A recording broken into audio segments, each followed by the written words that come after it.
le subscribe mai ke ta channel ka ku tonga e fumtara ko ni pe e whaka momofi ko I ho mate pe e tanu ko o ngai me ra ni ma fa ni to ke to tapu ko mai no bi me to tapu ia talbe me ka mata anga to tapu mo no tanu ka upekia ko se ko whaka momofi ka upekia na fa e ka so tia lo mai taimi na senturi uruaki e mai no bi pe na hanga ka so tia lo mai o whakamomofi e nau kaupekia. Ka nanga e kau siuia o tanu e nau kaupekia. O kau e pe a hono te rio o e kosi Isu Kraisi. Sei, koe rei mea, o magi whawhainunu koe ni mea sio sifa. Rau koe lau ina sio sifa ko tatrai whare na sifa no ngai toko ua I spite, ki mua en pia pekia. Pea rea sio sifa ko no ngai toko ua. Ko mate au ko kupau ki ahia o tuage te mautolo.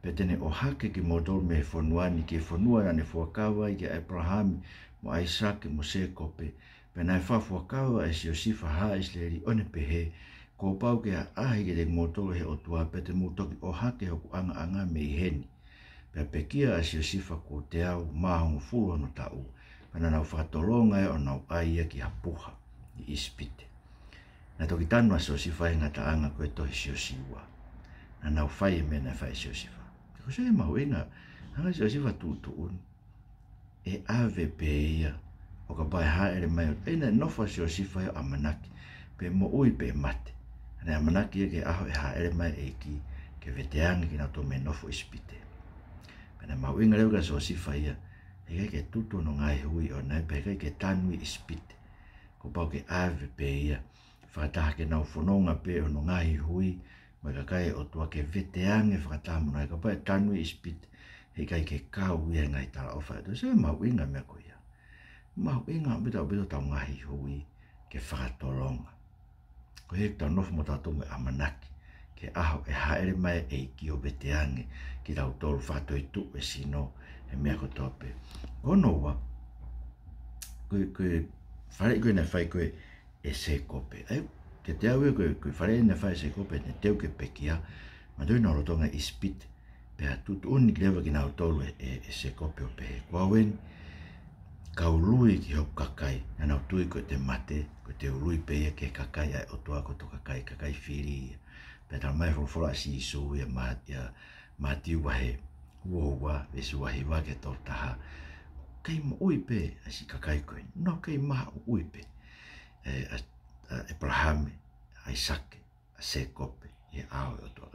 Ka koe whare ena whai koe Sekope, ne tāngana o Sekope, ke mo tanu au mo e ko mātua I he ana au I he api o Efiloni koe heti, I he ana au I he api o Maki Pila, ai au tu he hake o Mamiri, I he whanua ko Kenani, ai ana na whakatau Abraham, whakataha mo e api me Efiloni koe heti. Ai hene pe umahuinga wile ke atau mala e whawhamiri, hange ko mena e whai, ke awe ho tau ngai anga o tanu whataha mo ki nau tō. O ko rawe e peu koe pe ngai uhinga whaka ekonomika ke whakamomofi. Ka mahino au bito me heni ia. Koe kakai ai o tua ia. Nei kai ke nau whakamomofi ki nau tō. Nei mauinga te ki nau tō ho nau ngahi hui ke awe o tanu whakataha he whonua e nau ngahi ku. Ke tau te rauta tōru whawhok tato ki tonga mangai me pehe. Ka mauinga pe ke hatau whai toko whawhamiri. Ke awe ki tau tōro tanu whakatahai me tau ngai kui, pēka pau I kai, ke kamata ha tau whitu pehe ngai whanua mui. Koe, wei vainu hino ia e mosi pa mo aisia, mahino o pito ai, I kai koe whina ngalo ia o tua e whakamomofi. Koe whakamomofi ko to ngahi hui, I tā no e tohi tapu, koe tahai o e ngahi whakailo ngai whakamau ai o tua, pena e hou haulahi o tua, I no whakamomofi. O ngahi hui, o hakakai pe. Whanongo e mosu wahe wain besu roi, mea no tolu. Whorofora ina si hou. He o tolu pe ai anga hala a moa pe o ku whaa pe, I kai te ulolo, he na nau tutu ke lahe ai ngahi hui o tu I tomi. Pe te uwhekau atu haafi ki moa pe. Pe te ne keina ai ngahi palasi o kiri o ti, pe e mate a moa pe, mo ma veu, mo kaila tau. Ai ongo o ngā mai o talu pite. Ia, koe mea nena e whai e moape, koe na wanga halai, koe nau tutu ke lahe, ai ngahi hui e tu I tomi. Tamare o tene whekau tu I haafi, ke keina ke nau tolo na ngai whare. Mo mea anga ka inga ke koe ko mana wahea, ta koe kia tau tea ia o hono tutu ke vela o auha o tau ngahi hui. Hene behe ko mana wasi, na kono tutu o tau ngahi hui o tu nihanga o au tau tau ki heri ai. Aki tau tolu tau whai tutu. He koe mena hau hau esi hova, koe ne hau hau koe hui ko mo ape. Na nau whai na tau mea koe ni ke ngai hui o tu I tomi. Koe ko bebe au, koe whainena toi tapu ia. O te tau kata tō no tutu, tu peke o pārangi na whai mea koe ia. O mana tutu tataha ia o ki tau tolu. E ki tau tolu kei mohui. Pate na lotu na tō ke tutu, na mate na tō, o te tau tutu e tau tolu. Na tō mai, ai afi koe ni para noa kia e mos wahe ua. He lau ia koe anga hala ia ki tau tolu. Kia si ho, se vai whāreo, koe koe poini hono whā, ai se wahe tau tolu we song ruke taha ua, koe whamatala ne hou hau a si ho, whanau koe whamatala. Ko taimi, te tu rofolai a Sihova. Ko taimi te umaranga ki o runga. Ko taimi te umahiki haki. Ko e musie moa moa o mou wheitamai. Te mou wha ere ai veve. Ko ho mou manawa ko e awhia. Tene keina ki moto. Pea e hoko ai ngahi kakai o hange ko e ngahi umulahe. Ko e ngahi fotu unga tala tala e tutu aki ai awhi. Aia, e hoko kakai ko e umulahe. Sige hou hau ia Sihova. Tua kasi ho tene hanga whakauha, tene ngahi tau, tene hanga tutu tau ngai hui ke lahe. Aia koe tutu koe ngai hui e ke lahe. No tutu koe ke efu e pekia, koe whakailonga ia, koe hou hau asi hova. Pene pehe, e oa te umomou au pito au, me whai pehe, kia taha, e kau me mipa o whamiri, kau pe whamiri o pe whamiri mama. Koe wha o si reo. Whanyono ko whai si isu, ko heri e whai e tutu.